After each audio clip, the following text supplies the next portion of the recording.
Ba-dum-bum-bum-bum-bum. Bum-bum-bum-bum-bum. Bum-bum-bum. Hey everybody, come on in. It's time for a bonus, unexpected Coffee with Scott Adams. You don't need coffee for this one, but it would help. I've got my special prescription strength coffee. You might have just the regular stuff, but it's time for the simultaneous sip of whatever you've got handy.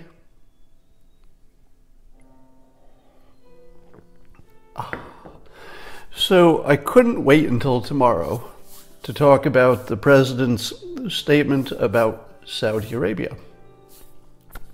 And I wanted to point out how amazingly well done it is.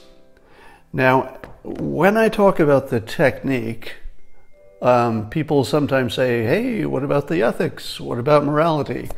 I want to assure you from the start that my ethics and morality are probably almost exactly the same as everybody else's. In other words, nobody likes murder.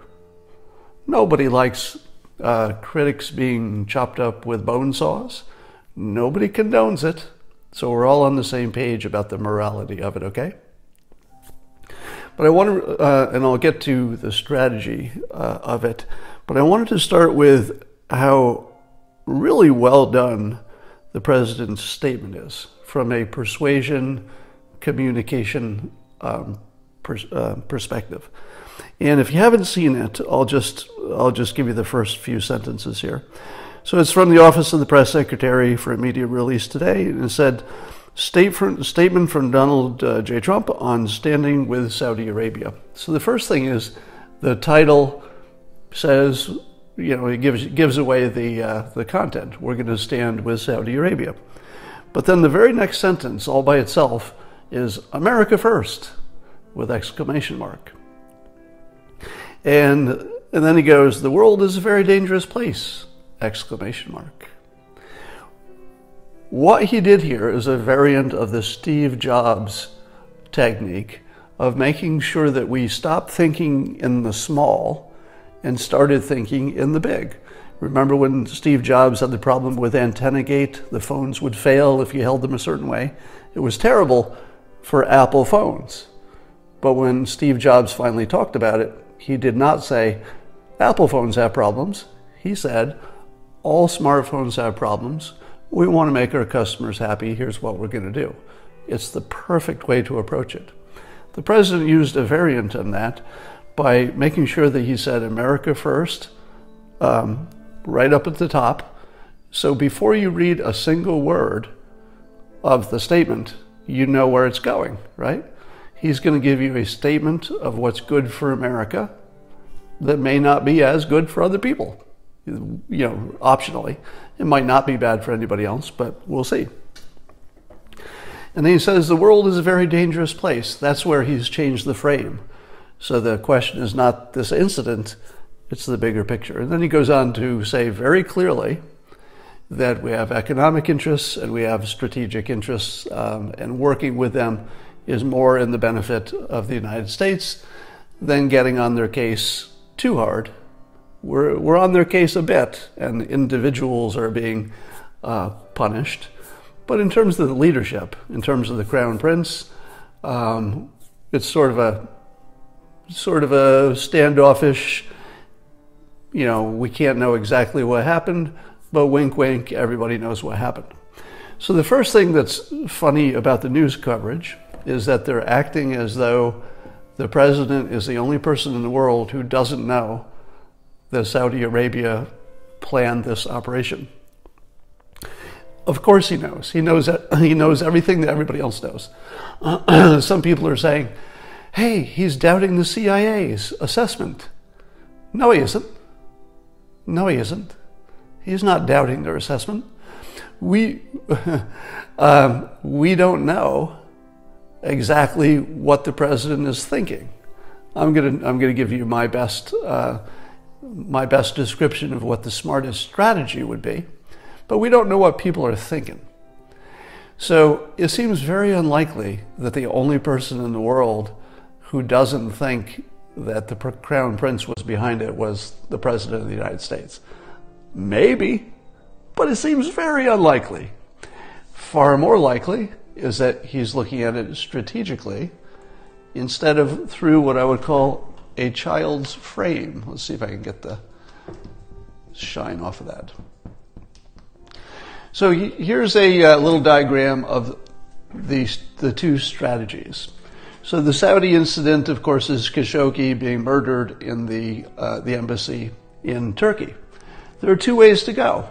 You can immediately go, we know you're behind this, and we're going to go hard at you, and we're going to punish you, and we can never work with you. That's sort of the end of the path, right? You're kind of done in terms of progress. Or you could take this path. You could pretend as though you could never be sure who ordered it, even if you are sure. You could certainly, from a political and diplomatic perspective, say, we've got bigger issues, we'll never know. That's all we can say for sure, is that we'll never know the details. If you do that, you have an option to leverage the Saudi interests and our interests to get something maybe that looks like progress in the Middle East. There are a number of ways that might express itself. I'm not going to say Middle East peace, because that seems like too big a reach, but there could be substantial progress on Yemen, things with Iran, maybe something with Hamas, something with Israel. Now, there are two things that could happen if we try to leverage Saudi Arabia. One is that we have a big success. It's not terribly likely because it's the Middle East, right? It's hard to get a big success in the Middle East. But if we don't get a big success, or at least if we don't get the Saudis to get on board with whatever our plan is, and we get no help, then you just go back to phase one. It might be 30 days later, it might be 90 days later, but you just say, well, we finally got all the information we need. It really was the Saudis, and now we've got to punish them. So the smart play here is to keep as many options on the table as possible. So here's somebody saying, Scott looks foolish defending Trump. Whoever said that this looks foolish, can you tell me that you prefer the other path? Do you prefer the path where we don't have a chance of leveraging Saudi help? If you do, just say that. Because I think that whoever said that has taken what I call the children's frame. The children's frame is where, first of all, you're not seeing the big picture. You just want candy before dinner. So a child says, I want candy. And then the adult says, hey, you have to look at the big picture. Candy might be bad for your teeth. It's bad for your diet. It's too soon before dinner. You won't eat enough good food. There are lots of good reasons not to eat candy. What does the child say? I want candy. All right? So the children's frame is anybody who doesn't understand this, basically. So what the president did, and I've been saying this from the beginning, that if you understand persuasion, and negotiating is a subset of persuasion, if you understand negotiating and persuasion, you're in better position to predict coming events. What did I tell you was the smartest way to play this? So I've been telling you this for a few weeks, right? That the smartest way to play it is to react with a little bit of uncertainty and to keep our options open, because that gives, the crown prince is going to kind of owe the president one, and it's a big one. Wouldn't you rather have somebody owe you if they're the most important, player to get all the dominoes in a row? I mean, they're not the most important in the world, but they're important in that area. So the president has found a way to keep all of his options open. Now, when you say, but is the president ignoring his CIA? No, because this is just theater. This is just pretend. The CIA's assessment of who did it is either right or wrong, but it doesn't matter. It just doesn't matter. It wouldn't matter what the CIA thought. This is still the way to go. The other way is stupid.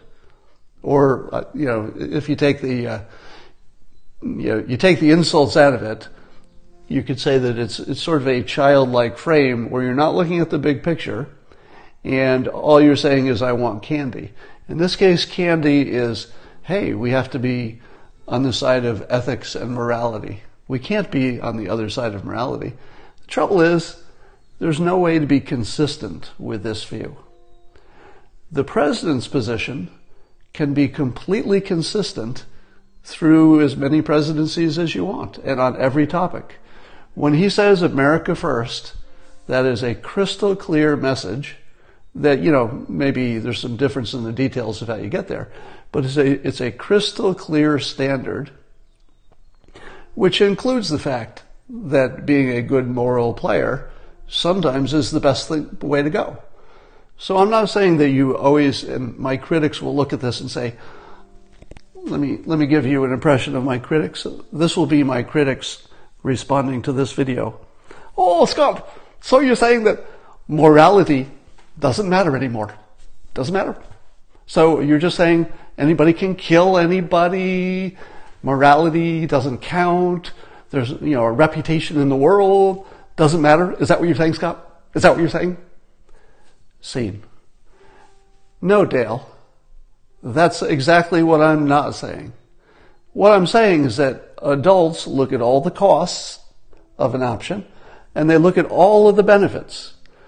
The morality dimension is a big part of the costs and the benefits. It's a big part. It's just not the only part. All right. So, Dale, don't tell me that I forgot about the morality or that I don't care. It's all in here. So here's the thing that I keep saying. If you have certain types of background, you have a business background, you've negotiated, persuasion. If you've been a lawyer, for example, there are certain types of professions, and maybe even engineering. I would say that even an engineer would have seen this fairly quickly. And I don't know what kind of education you have where looking at just one variable in a big complicated decision gets you to your answer. What kind of education tells you that you can look at one variable and ignore all the other things, such as nuclear war? All right? If you go this way, you might say, we have preserved our moral standing. If you go this way, you have a non-zero chance of eliminating the risk of nuclear war. Those are not similar. One of those things is way better than the other. All right.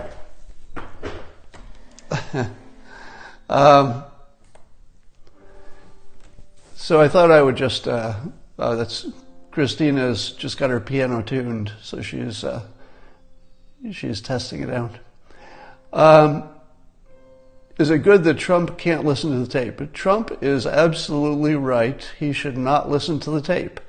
There's no chance that listening to the tape for just the president should change any decisions. The worst case scenario is that the president listens to the tape and that causes him to change his decision. You definitely don't want that. So I think he's playing it right. There's no upside. There's only a downside to listening to that tape. Am I high? I am not. What do you think of Trump calling paradise pleasure meaningless? Slip of the tongue. What about the Yemen factor? Well, apparently Saudi Arabia would like to solve Yemen too. And Iran's situation is getting more dire. Apparently we're putting ever more pressure on Iran's economy. So Iran might be kind of close to wanting a deal of some kind. We'll see. All right, that's all I had for this afternoon. I will talk to you later.